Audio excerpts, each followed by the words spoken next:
नमस्कार विद्यार्थी मित्रांनो, आज पाहणार आहोत आपण या व्हिडिओमध्ये नॉन एक्झॅक्ट डिफरन्शियल इक्वेशन। आपण मागच्या लेक्चरमध्ये पाहिलं आहे की एक्झॅक्ट डिफरन्शियल इक्वेशन आणि त्याचं सोल्युशन। ठीक आहे, आता या इक्वेशनमध्ये बघा, या व्हिडिओमध्ये नॉन एक्झॅक्ट डिफरन्शियल इक्वेशन काय राहतं की तुमच्याकडे इक्वेशन असेल, स्टँडर्ड इक्वेशन काय mdx + ndy = 0। हे डिफरन्शियल इक्वेशन आहे। हे एक्झॅक्ट कधी राहतं आणि एक्झॅक्ट कधी राहत नाही। बघा, आपण dx चा कोइफिशियंट m घेतला अँड dy चा कोइफिशियंट n घेतला। जर मी या m ला partial derivative with respect to y घेतला आणि या n ला partial derivative with respect to x घेतला, जर हे दोन्ही इक्वल आले तर आपण म्हणतो एक्झॅक्ट। आणि हे जर दोन इक्वल नाही आले, ∂m/∂y ∂n/∂x, हे जर दोन इक्वल नाही आले तर आपण म्हणतो त्याला नॉट एक्झॅक्ट। ठीक आहे, आपण मागच्या व्हिडिओमध्ये पाहिलं की जर एक्झॅक्ट डिफरन्शियल इक्वेशन असेल तर आपण त्याचं सोल्युशन कसं काढतो। ठीक आहे, तर त्या व्हिडिओमध्ये आपण 5-6 एक्झाम्पल घेतलेले आहेत, तो व्हिडिओ बघून घ्या। आता या व्हिडिओमध्ये पण आपण घेणार आहोत 5-6 एक्झाम्पल जे की तुमच्याकडे नॉट एक्झॅक्ट असेल। बघा, आता जर एक्झॅक्ट नसेल तर काय प्रोसेस आहे आपल्याकडं की इंटिग्रेटिंग फॅक्टर्स काढणे। आता मी तुम्हाला इथं सांगतो की बघा, आपल्याकडं काय आहे की स्टँडर्ड फॉर्म mdx + ndy = 0 या टाईपचं इक्वेशन असेल तर याला काय करू शकतो आपण, कंपेअर करून m ची व्हॅल्यू काढू शकतो अँड n ची। ठीक आहे, आता मी काय करणार, या m ला partial derivative with respect to y घेणार अँड याला partial derivative with respect to x घेणार। मग काय करणार, ∂m/∂y = ∂n/∂x। तुम्हाला माहिती आहे पार्शियल डेरिव्हेटिव्हची पण आपण व्हिडिओ बनवला आहे, फर्स्ट व्हिडिओ। आता बघा, जर हे दोन इक्वल आले तर आपण म्हणतो याला एक्झॅक्ट। ठीक आहे, मी शॉर्टमध्ये फास्ट सांगतो, हे एक्झॅक्ट असेल। आता जर एक्झॅक्ट डिफरन्शियल इक्वेशन असेल तर आपण डायरेक्ट काय करतो, याचं जनरल सोल्युशन काढतो। ठीक आहे, जनरल सोल्युशन काय राहतं, इथं काही करायची गरज नाही, जनरल सोल्युशन राहतं बघा काय की integration of mdx plus terms in n not containing x into dy = 0 किंवा सिको। ठीक आहे, आणि तर y काय असेल, कॉन्स्टंट। आता बघा, जर एक्झॅक्ट असेल तर आपल्याला काही करायची गरज नाही आहे। आपण काय दाखवणार की ∂m/∂y आणि ∂n/∂x दाखवला तर इथून तुम्हाला एक्झॅक्ट येऊन जातं, आणि एक्झॅक्ट आला तर त्याचं जनरल सोल्युशन डायरेक्ट येतं। आता बघा, जर एक्झॅक्ट नाही आला तर ∂m/∂y = ∂n/∂x, हे काय तुमच्याकडे नाही, इक्वल नाही आले दोन्ही, तर आपण म्हणतो नॉट एक्झॅक्ट। आता बघा, नॉट एक्झॅक्ट आला तर आपल्याला काय करावं लागतो की याला एक्झॅक्ट बनवायचं आहे। बघा काय बनवलं की हे नॉट एक्झॅक्ट आल्यानंतर आपण काय करतो, याला एक्झॅक्ट बनवतो। तर एक्झॅक्टसाठी पहिला आपण काढून घेतो इंटिग्रेटिंग फॅक्टर्स। बघा, तर त्यासाठी आपल्याला प्रोसेस आहे, रूल आहे, आपण त्याचे व्हिडिओ बनवतोय। तर आपण हा व्हिडिओ जो आहे फर्स्ट रूलसाठी आहे।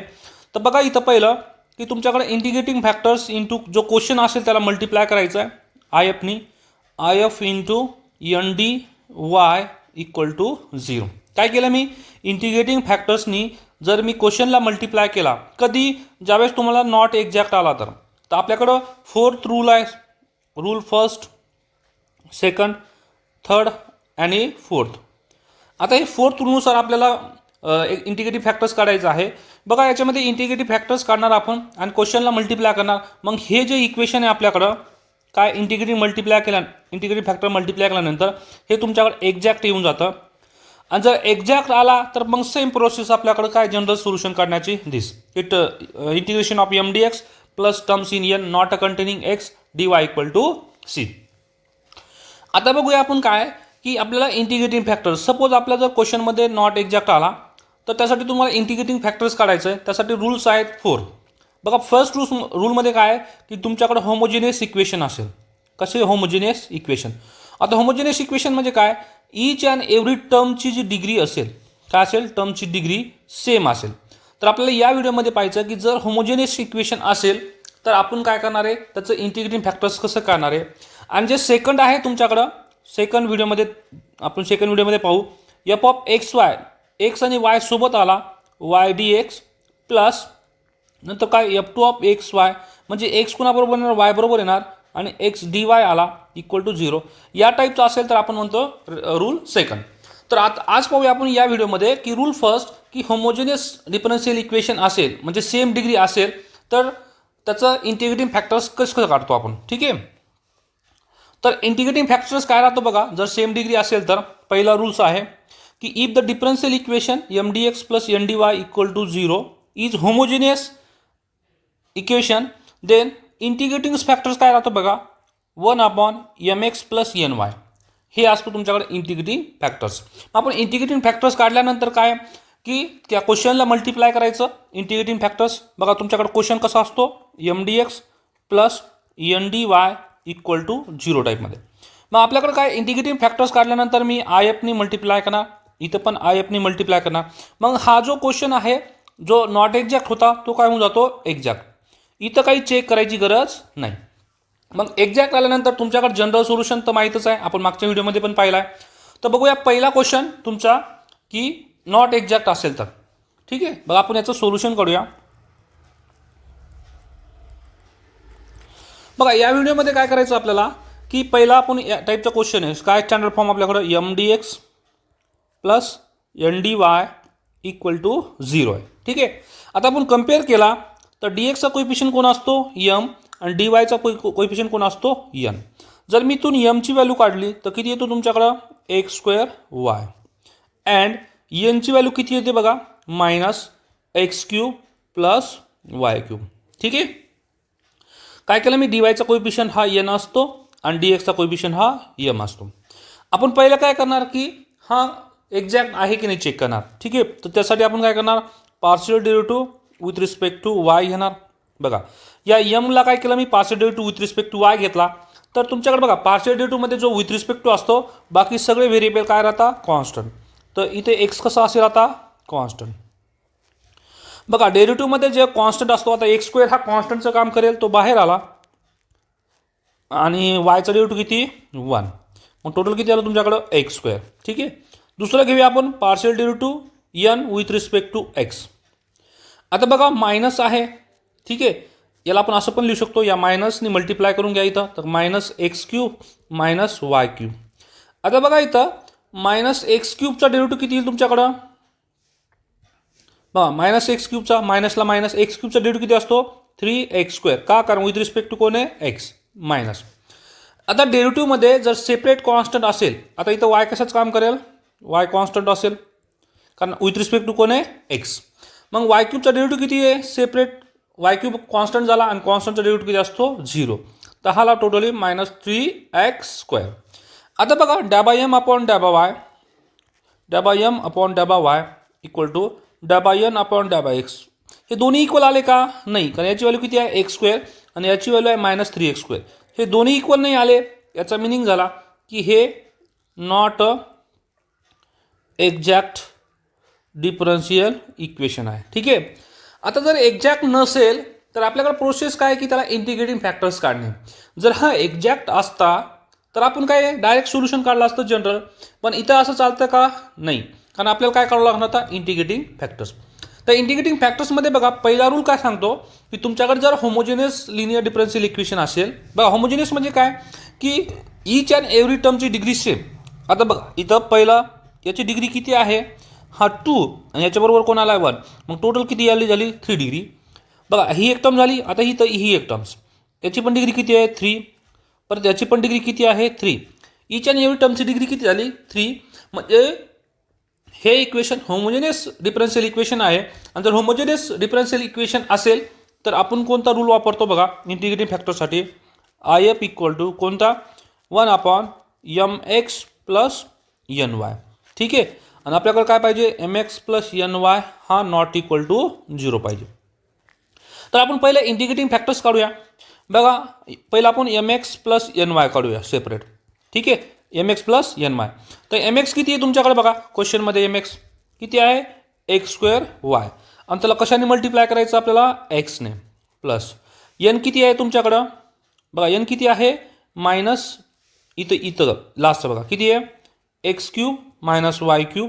याला कशाने मल्टिप्लाय करायचं आहे वायने. ठीक आहे, आता आपण सॉल्व करूया. बघा याला एक्सने जर मल्टिप्लाय केलं मी या एक्स स्क्वेअरला तर किती येईल तुमच्याकडं एक्स क्यूब वाय मायनस आता या वायने जर इथं मल्टिप्लाय केलं तर किती येईल तुमच्याकडं मायनस एक्स क्यूब वाय, आणि या वायने मल्टिप्लाय केलं तर किती येईल तुमच्याकडं वाय रेस टू 4. ठीक, काय केलं मी या वायने या एक्स क्यूबला मल्टिप्लाय केलं तर minus x cube into Y आला. नंतर या वायने या एक्स क्यूबला मल्टिप्लाय केलं तर किती एक्स क्यूब होतं आणि हा एक 1 किती 4 झाला. तर हे दोन्ही निघून गेले तर राहिलं काय तुमच्याकडं मायनस वाय रेस टू 4.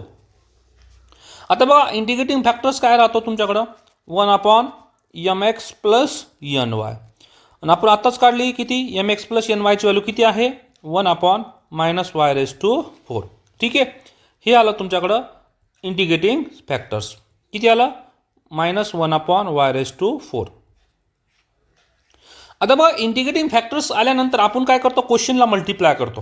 ठीक आहे, तर तुमच्याकडं क्वेश्चन काय होता बघा, क्वेश्चन काय होता इथं x² बघा x² इंटू dx प्लस किती तुमच्याकडं -x³ -y³ into dy equal to 0. त्याला कशाने मल्टिप्लाय करणार आपण इंटिग्रेटिंग फॅक्टर्सने IFने.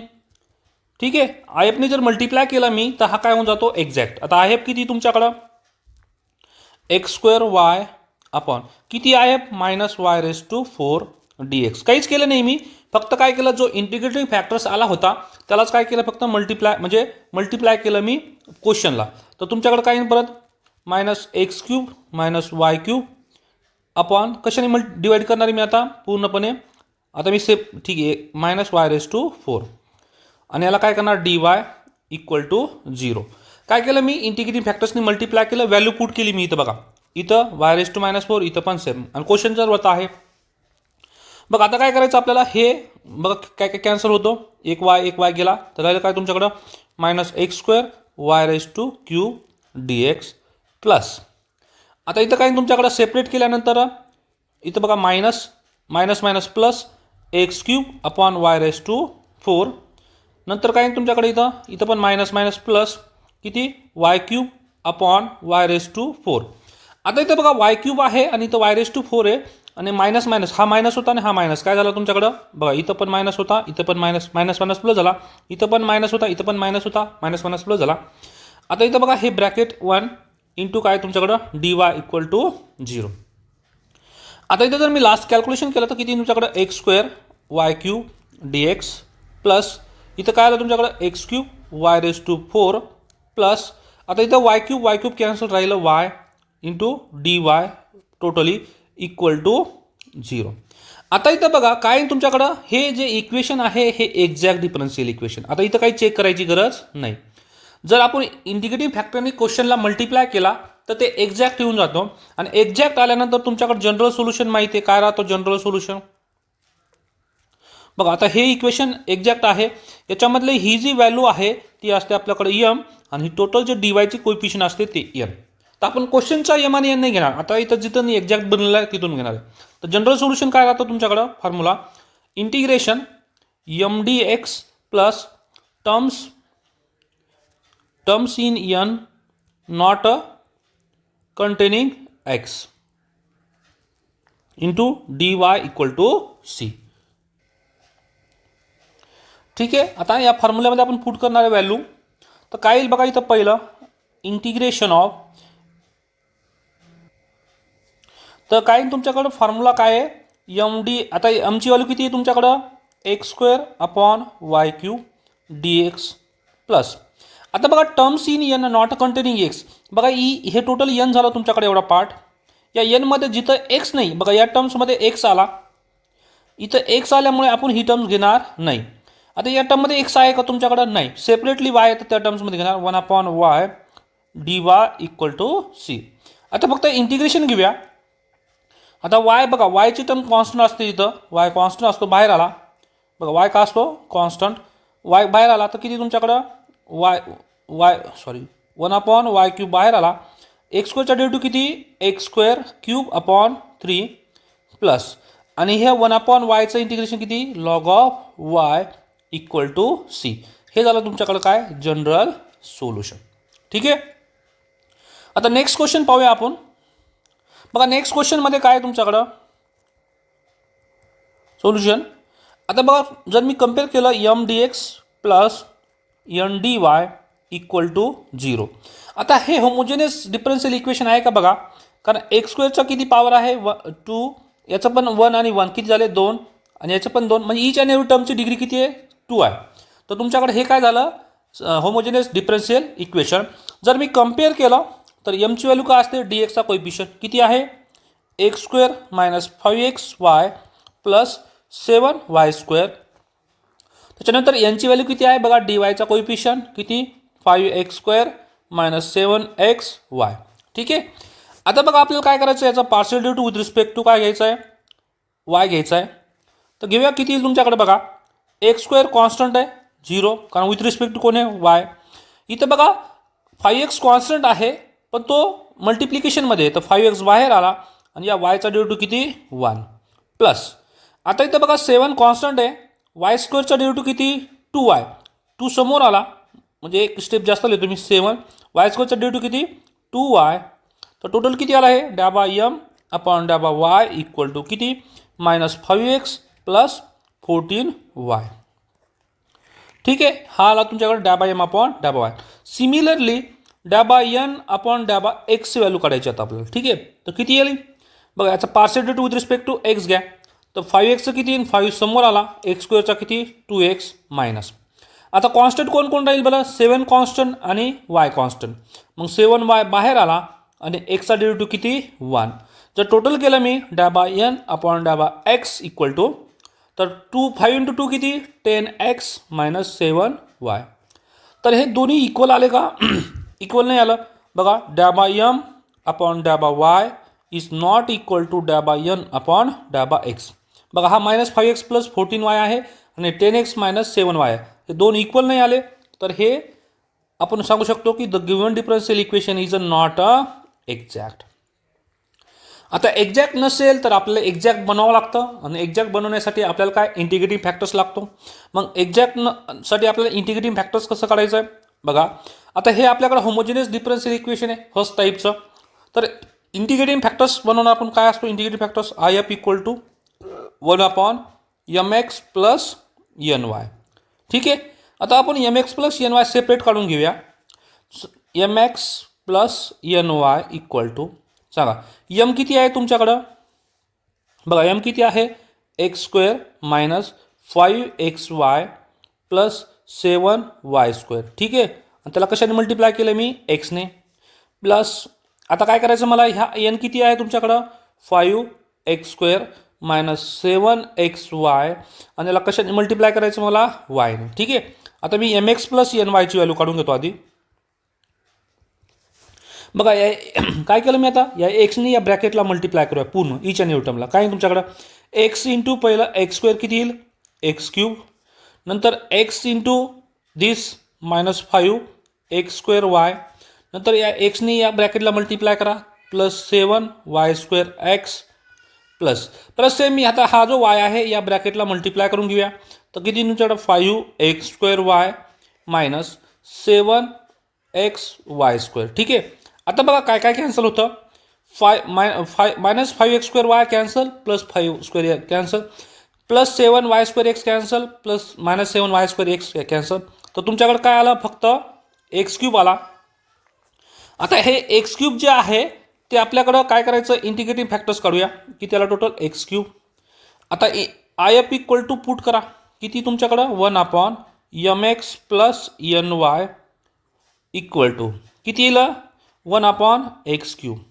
ठीक आहे, हे झालं तुमच्याकडं इंटिग्रेटिंग फॅक्टर्स आय एफ किती 1 अपॉन x³. आता हे काय एक्झॅक्ट आलेलं नाही आहे, एक्झॅक्टसाठी काय करावं लागेल आपल्याला बघा.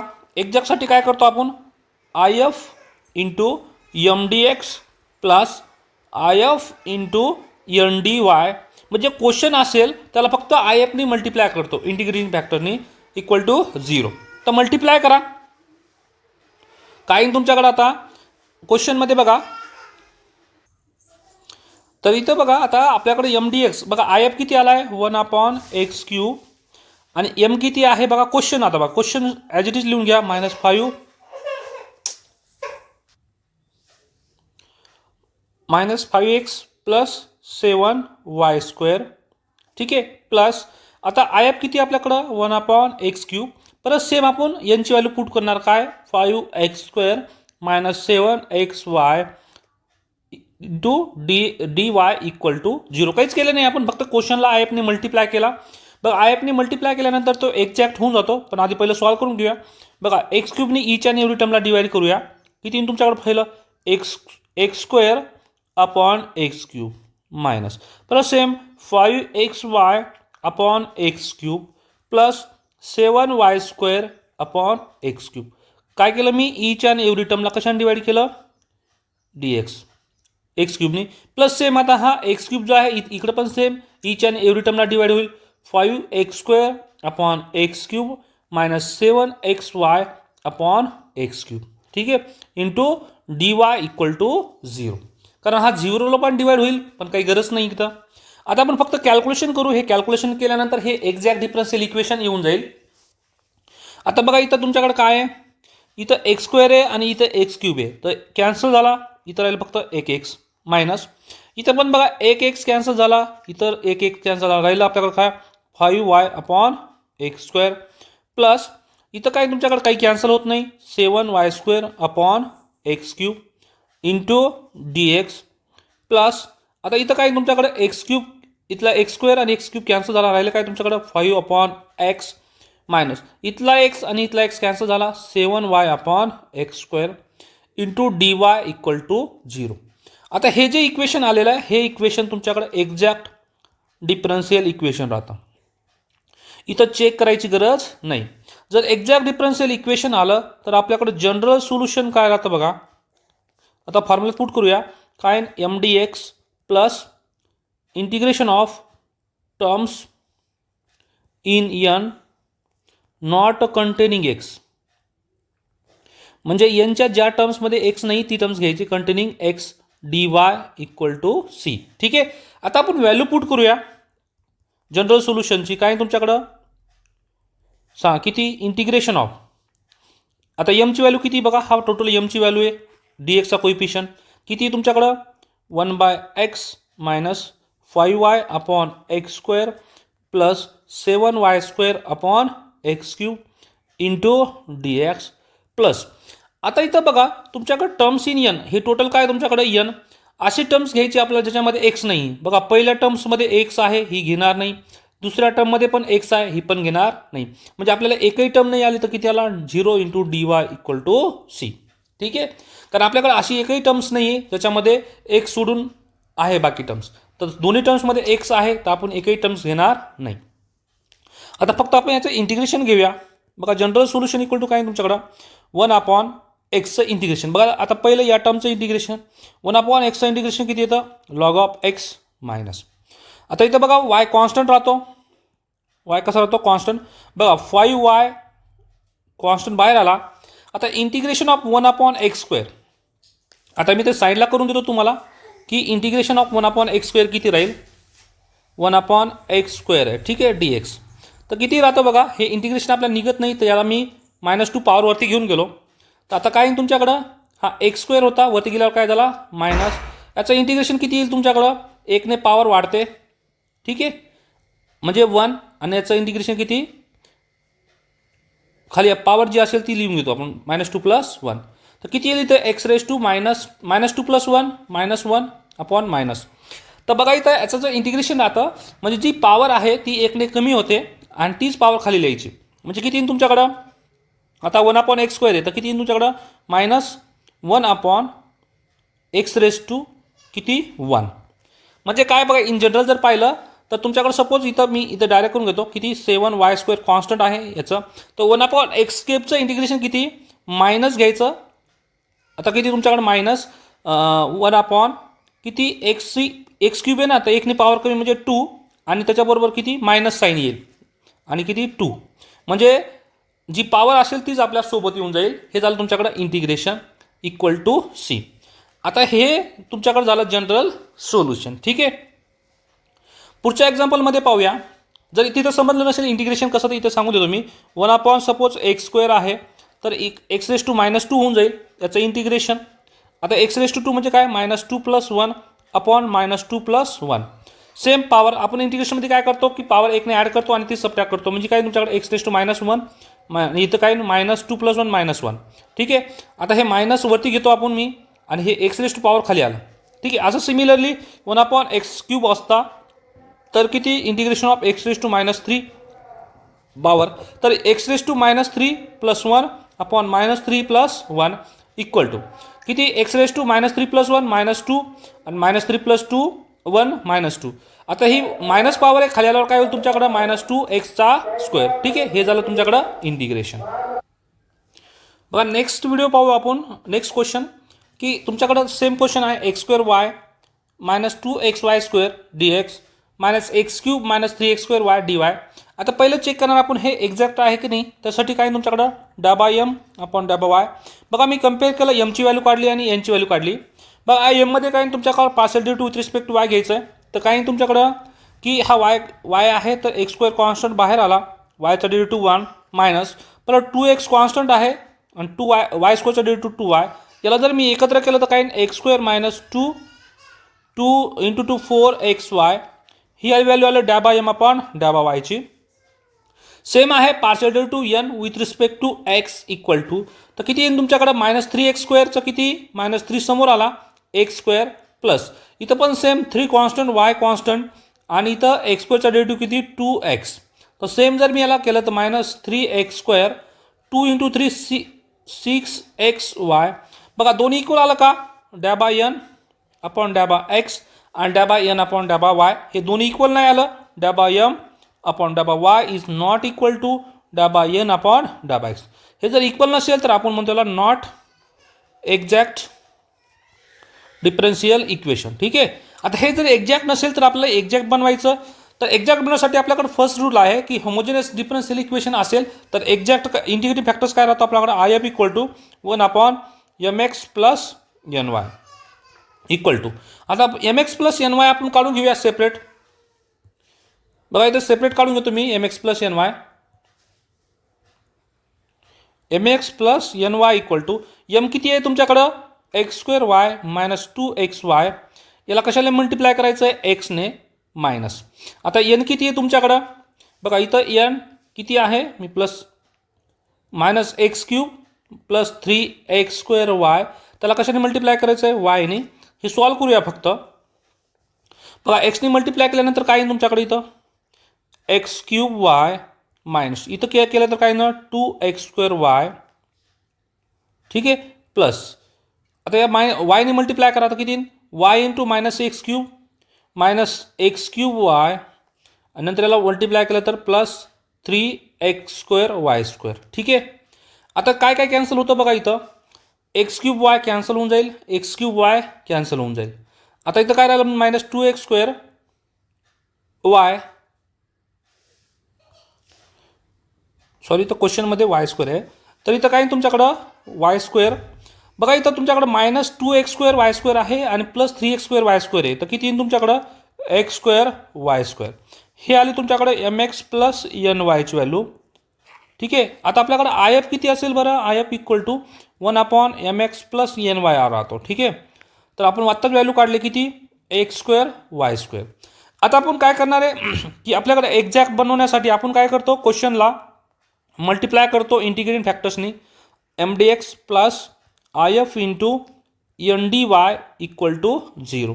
तर मल्टिप्लाय करा. IF किती आला आपल्याकडं 1/x²y² आणि क्वेश्चन काय आपल्याकडं बघा m किती तुमच्याकडं x²y -2xy² dx मायनस.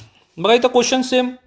नंतर काय तुमच्याकडं -x³ -3x²y.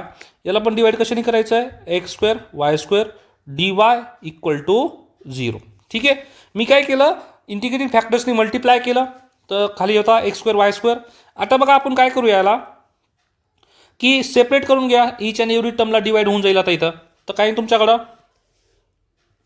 इथं x²y² पहिल्या टर्मला डिवाइड होईल x²y/x²y² minus 2xy² x²y² divide झाला पहिल्या टर्मला dx मायनस. परत सेम आपल्याकडे काही ना आता इथं पण same x³ x²y² -3x²y x square Y square. आपला जो इंटिग्रेटिंग फॅक्टर्स येतो तो ईच अँड एव्हरी टर्मला डिवाइड होतो इक्वल टू 0. आता बघा डिवाइड केल्यानंतर काय काय झालं तुमच्याकडे, इथं एक्स स्क्वेअर कॅन्सल झाला, एक वाय कॅन्सल झाला, राहिलं फक्त 1/y. इथं पण सेम वाय स्क्वेअर कॅन्सल झाला, इथला एक्स आणि इथला एक्स कॅन्सल झाला, राहिलं 2/x इंटू dx मायनस. परत सेम इथला एक्स स्क्वेअर आणि इथला एक्स क्यूब कॅन्सल झाला, राहिलं काय तुमच्याकडं x/y स्क्वेअर राहिला, तर मायनस. परत सेम इथं एक्स स्क्वेअर कॅन्सल झाला, एक वाय कॅन्सल झाला, राहिलं 3/y into dy equal to 0. आता बघा हे जे इक्वेशन आहे हे इक्वेशन तुमच्याकडे एक्झॅक्ट डिफरन्शियल इक्वेशन राहतं, इथं सॉल्व करायची गरज नाही. मग जर आपण इंटिग्रेटिंग फॅक्टरनी जर क्वेश्चनला मल्टिप्लाय केला तर ते एक्झॅक्ट होऊन जातं, आणि एक्झॅक्ट असेल तर आपण जनरल सोल्युशन काढतो. बघा जनरल सोल्युशन, बघा काय राहतं general solution, integration of mdx plus integration of terms in n not containing X. ठीक आहे, हा फॉर्म्युलाच आहे. तर dy equal to C. Terms in n not containing X, म्हणजे एनमध्ये अशा टर्म्स घ्यायच्या ज्या की एक्स कंटेन नाही आहे. तर पहिलं बघा आपल्याकडं हा तुमच्याकडं n आहे एवढा, हा काय तुमच्याकडं n, आणि हा काय तुमच्याकडं m. तर पहिलं पुट करूया आपण mची व्हॅल्यू. m किती आहे 1/y minus 2/x into dx minus plus. आता integration of terms in n, बघा पहिल्या टर्म्समध्ये तुमच्याकडे एक्स दिसला तर ती टर्म्स आपण घेणार नाही. दुसऱ्या टर्ममध्ये एक्स आहे का, नाही. पण बघा दुसऱ्या टर्ममध्ये हा मायनस पण आहे, मायनस सोबत येईल. मायनसने जरी याला मायनसला मल्टिप्लाय केला तर काही तुमच्याकडं 3/y, कारण त्या टर्ममध्ये तुम्हाला एक्स कुठं दिसत नाही, आपण ती टर्म्स घेणार आहे into dy equal to C. आता फक्त इंटिग्रेशन घेऊया आपण या टर्मचं, तर तुम्हाला जनरल सोल्युशन भेटून जाईल. काय तुमच्याकडे बघा जनरल सोल्युशन, आता 1/y पहिल्या टर्मचं इंटिग्रेशन घ्यायचं आहे, पण वायची टर्म कशी राहते, वाय इज अ कॉन्स्टंट. सांगा 1/y बाहेर आला, राहिलं काय फक्त 1, आणि 1चं इंटिग्रेशन किती येतं विथ रिस्पेक्ट टू एक्स. बघा इथं 1 राहिला फक्त, आणि विथ रिस्पेक्ट टू एक्स 1चा डेरिव्हेटिव्ह काय असतो, 1चा इंटिग्रेशन एक्स मायनस 2 कॉन्स्टंट राहील दुसऱ्या टर्ममध्ये. 1/xचं इंटिग्रेशन किती लॉग ऑफ एक्स प्लस. इथं बघा 3 कॉन्स्टंट आहे बाहेर आला, 1/yचं इंटिग्रेशन बघा किती log of y equal to C. हे झालं तुमच्याकडे जनरल सोल्युशन. ठीक आहे, असं सिमिलरली आपण काय करणार आहे, फोर्थ क्वेश्चन पाहूया. आता मी फास्ट घेतो याचं. बघा याच्यामध्ये काय तुमच्याकडं, आता बघा मी या क्वेश्चनमध्ये जर कम्पेअर केलं तर ती एमची व्हॅल्यू असते आणि ही एनची व्हॅल्यू. बघा एमची व्हॅल्यू किती आली XY मायनस वाय स्क्वेअर, आणि एनची व्हॅल्यू आली मायनस एक्स स्क्वेअर. ठीक आहे, आता जर मी याला पुट केलं तर काय तुमच्याकडे हे पहिलं होमोजेनियस डिफरन्शियल इक्वेशन आहे. बघा ईच अँड एव्हरी टर्मची डिग्री सेम आहे. बघा याची डिग्री 1, याची 1 डिग्री, दोन्ही मिळून 2 झाले, याची 2 आहे, याची पण 2 आहे. तर याचा मी partial derivative with respect to y घेतला, एक्स बाहेर येऊन जाईल, वायचा डेरिव्हेटिव्ह 1 मायनस वाय स्क्वेअरचा डेरिव्हेटिव्ह 2y. तर टोटल केला तर x मायनस 2y आला. सेम आता याचा partial derivative with respect to X घ्या, तर मायनस 2x आला. बघा इथं मायनस आणि एक्स स्क्वेअरचा डेरिव्हेटिव्ह 2x, दोन्ही इक्वल आलं का, इक्वल नाही, तर आपण म्हणतो नॉट एक्झॅक्ट. आता जर नॉट एक्झॅक्ट आला तर आपण इंटिग्रेटिंग फॅक्टर्स काढतो. बघा इंटिग्रेटिंग फॅक्टरसाठी पहिला रूल वापर केला आपण, का, कारण हे होमोजेनियस डिफरन्शियल इक्वेशन आहे. होमोजेनियससाठी आपण फर्स्ट रूल वापरतो, काय mx प्लस ny. तर mx प्लस nyची व्हॅल्यू काढून घेऊया सेपरेट. बघा m त्याला कशाने बघा हा m आहे, त्याला एक्सने मल्टिप्लाय केलं. इथं तुमच्याकडे n आहे बघा मायनस एक्स स्क्वेअर, त्याला वायने मल्टिप्लाय केलं, आणि काही तुमच्याकडं एक्सने मल्टिप्लाय केल्यानंतर x square y minus y square x. ठीक आहे, आणि इथं काय तुमच्याकडं मायनस एक्स स्क्वेअर वाय. बघा एक्स स्क्वेअर वाय कॅन्सल झाला, राहिलं काय तुमच्याकडं मायनस वाय स्क्वेअर एक्स. तर इंटिग्रेटिंग फॅक्टर्स इक्वल टू 1/, बघा mx प्लस nyची व्हॅल्यू किती आली तुमच्याकडं मायनस वाय स्क्वेअर एक्स. आता आपल्याकडं काय की हे नॉट एक्झॅक्ट आहे, एक्झॅक्ट बनवण्यासाठी आपल्याला काय करावं लागतो, क्वेश्चनला मल्टिप्लाय करावा लागतो. IF into MDX plus IF into NDY equal to 0.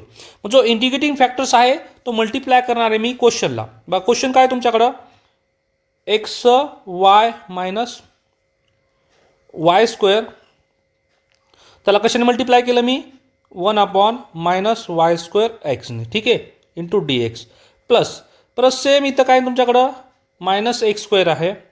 बघा मायनस एक्स स्क्वेअरला त्याला कशाने मल्टिप्लाय केलं मी minus y square x into dy equal to 0. आता फक्त कॅल्क्युलेशन करूया. बघा आपण ज्यावेळेस इंटिग्रेटिंग फॅक्टरने मल्टिप्लाय करतो त्यावेळेस ईच आणि एव्हरी टर्मला डिवाइड होतो. एक्स वाय बघा ही पहिली टर्म होती त्याला डिवाइड होईल upon minus y square x minus y square upon Y square बघा मायनस वाय स्क्वेअर एक्स. मी काय केलं ईच आणि एव्हरी टर्मला काय डिवाइड केलं वाय स्क्वेअर एक्सनी डी एक्स मायनस आता इथं काय तुमच्याकडे x square upon minus y square x into D Y equal to 0. आता बघूया काय काय कॅन्सल होतो इथं. इथला एक्स इथला एक कॅन्सल, इथला वाय इथला एक वाय कॅन्सल राहिलं इथं -1 अपॉन वाय. बघा सगळं कॅन्सल झालं पण मायनस वाला होता पण मायनस वाय. इथं बघा हा मायनस इथला मायनस आणि इथला मायनस हा प्लस झाला. वाय स्क्वेअर कॅन्सल तर राहिलं 1 अपॉन एक्स. आता हा झाला तुमच्याकडं डी एक्स. आता इथं पण मायनस आणि हा मायनस मायनस मायनस प्लस झाला. एक एक्स आणि एक एक्स कॅन्सल झाला तर राहिलं तुमच्याकडं X upon Y square D Y equal to 0. आता हे जे इक्वेशन आहे हे एक्झॅक्ट राहतं. बघा इंटिग्रेटेड फॅक्टरने जर मी क्वेश्चनला मल्टिप्लाय केला तर तो एक्झॅक्ट होऊन जातो. आता इथं बघा एक्झॅक्ट झाल्यानंतर हा तुमच्याकडे एवढा पार्ट जो असतो यम असतो आणि एवढा पाय काय असतो यन. आता जनरल सोल्युशन काढूया. जनरल